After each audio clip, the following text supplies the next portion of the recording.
Hello everyone, today in this video we are going to study about theorem 6.2 जिसको हम लोग converse of basic proportionality theorem भी बोलते हैं।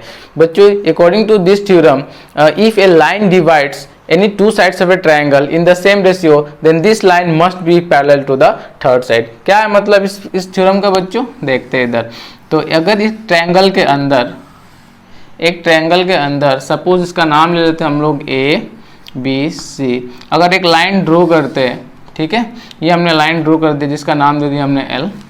ये लाइन ए बी को इंटरसेक्ट करता है एट द पॉइंट डी और ए सी को इंटरसेक्ट करता है एट द पॉइंट ई पे, ठीक है बच्चों, ई पे। तो ये लाइन इस तरीके से इंटरसेक्ट किया हुआ है कि ये जो रेशियो होगा दो साइड्स का वो सेम होगा। That means A D by D B will be equal to A E by E C. ये हमारे पास कंडीशन है बच्चों कि ये लाइन इस तरीके से ए बी और ए सी को इंटरसेक्ट करेगा कि A D by D B will be equal to A E by A C. अगर ऐसा कंडीशन होता है तो this line L must be parallel to B C. ये लाइन क्या होगा? बी सी के पैरेलल होगा। और हम लोग इसको ऐसे भी बोल सकते हैं कि D E will be parallel to B C. ठीक है बच्चों, होप कि आपको पैरेलल ये थ्योरम समझ में आ गया होगा। ठीक है, तो चलिए इस थ्योरम का प्रूफ करते हैं। तो सबसे पहले हम लोग लिखेंगे, सबसे पहले हम लोग लिखते हैं कि let us consider a triangle ABC in which a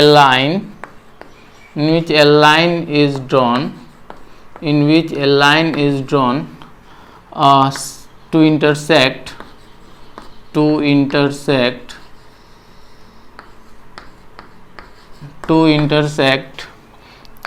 AB at D and AC at E such that AD by DB will be equal to AE by EC। ठीक है बच्चों, हमने वही लिखा कि एक ट्रायंगल ABC के अंदर हमने एक लाइन ड्रॉ किया ताकि AB को इंटरसेक्ट कर सके D पे और AE को इंटरसेक्ट कर सके E पे। ठीक है, और इस तरीके से ये लाइन इंटरसेक्ट करेगा दोनों साइड्स को ताकि AD by DB will be equal to AE by EC। और हमको प्रूफ करना है कि जो लाइन होगा वो पैरेलल होगा किसका? BC का। तो यहाँ पे लिख लेते हैं बच्चों, to prove DE will be parallel to BC। और हम लोग लाइन L लिख सकते हैं पैरेलल होगा किसका? BC का। ये हमको क्या करना है? प्रूफ करना है। ठीक है, तो इधर लिख लेते हैं हम लोग प्रूफ। सो बच्चों, इसको प्रूफ करने के लिए कि लाइन जो है ये लाइन पैरेलल होगा BC का और you can say DE is parallel to BC। हम लोग सबसे पहले एज्यूम कर लेते हैं कि ये लाइन जो है वो पैरेलल नहीं है। ठीक है, तो लेट अस एज्यूम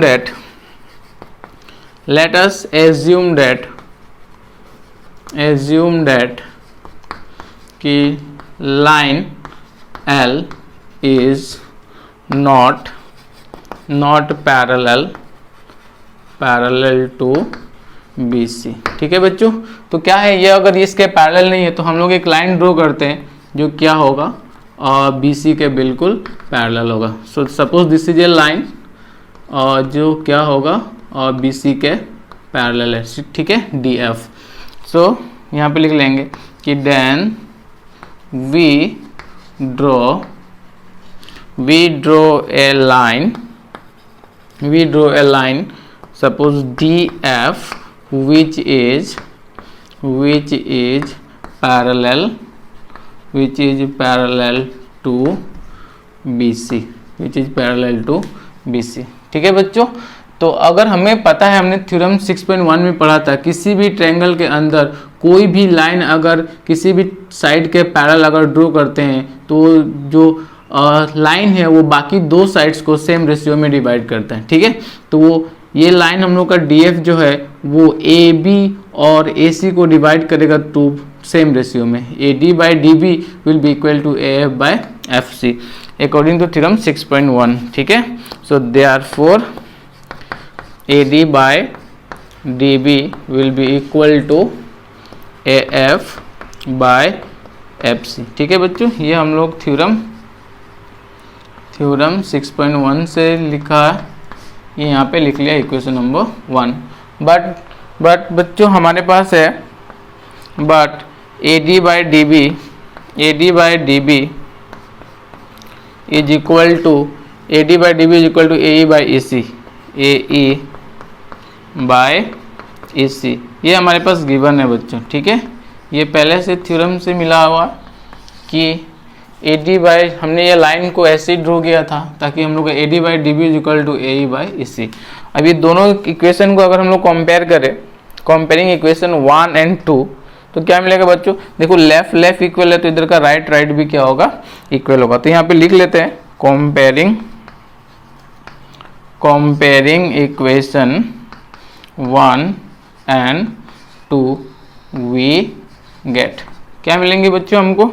तो लेफ्ट इक्वल है तो राइट भी इक्वल होगा, तो राइट हैंड साइड भी इक्वल होगा हम लोग का। So here we have AF by FC is equal to AE by EC। ठीक है, अब क्या करेंगे?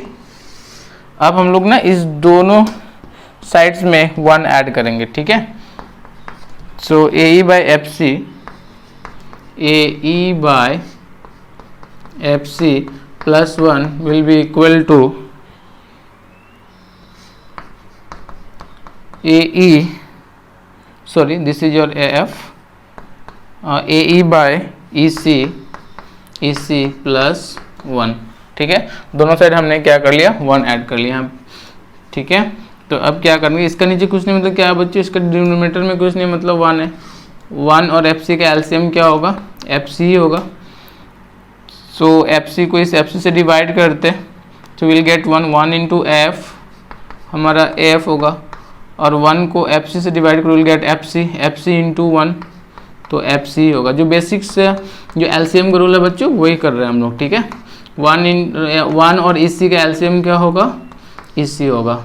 सो EC को EC से डिवाइड करो will get 1 into AE, you have AE plus 1 को EC से डिवाइड करो, EC will get EC into 1, numerator के 1 से मल्टीप्लाई करेंगे, then will get what? EC। ठीक है, सो बच्चों इसको ध्यान से अगर ऑब्जर्व करें हम लोग फिगर से, सो AF प्लस FC, देखो AF प्लस FC हमें क्या मिलेगा बच्चों? AC।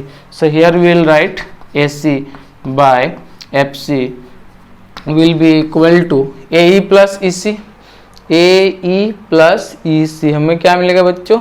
AC। So here will get AC by EC। So ultimately अभी क्या करेंगे? हम लोग क्रॉस मल्टीप्लाई कर लेते हैं। AC into EC is equal to FC into AC, ये इसके साथ मल्टीप्लाई, ये इसके साथ मल्टीप्लाई। तो अभी क्या करते हैं? यहाँ से EC को फ्री करते, EC को फ्री करेंगे तो ये AC डिवाइड में जाएगा, FC into AC by AC। So this AC get cancelled, we are left with, हमें क्या मिला बच्चों? We are left with EC is equal to FC, EC is equal to FC। तो देखो बच्चों ध्यान से ऑब्जर्व करो इसको, EC और FC क्या इक्वल हो रहा है?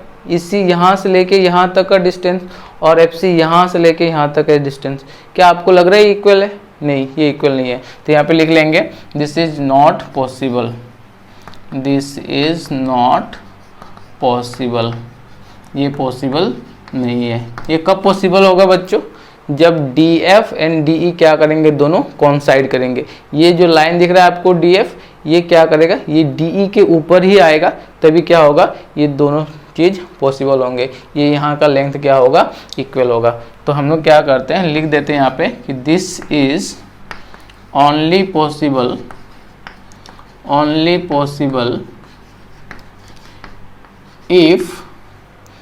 if DF and DE coincides। तो इसका मतलब क्या हो रहा है बच्चों? जब DF और DE coincide करेगा तो E और F क्या होंगे? सेम पॉइंट्स होंगे। Therefore E and F are same points। ठीक है बच्चों, E and F same points हो गए, बट हमें पता है, हमने पहले लिखा हुआ था, बट हमने ये ड्रॉ किया था कि DF which is parallel to BC, हमने ना DF BC के पैरेलल ड्रॉ किया था, right. So DF parallel to BC, और DF F और E तो सेम पॉइंट्स है, so we can write DE is parallel to BC, है ना। यही हमारा क्या हो गया बच्चों, प्रूव हो गया। ठीक है, होप कि आपको ये सब थ्योरम समझ में आया होगा। Thank you.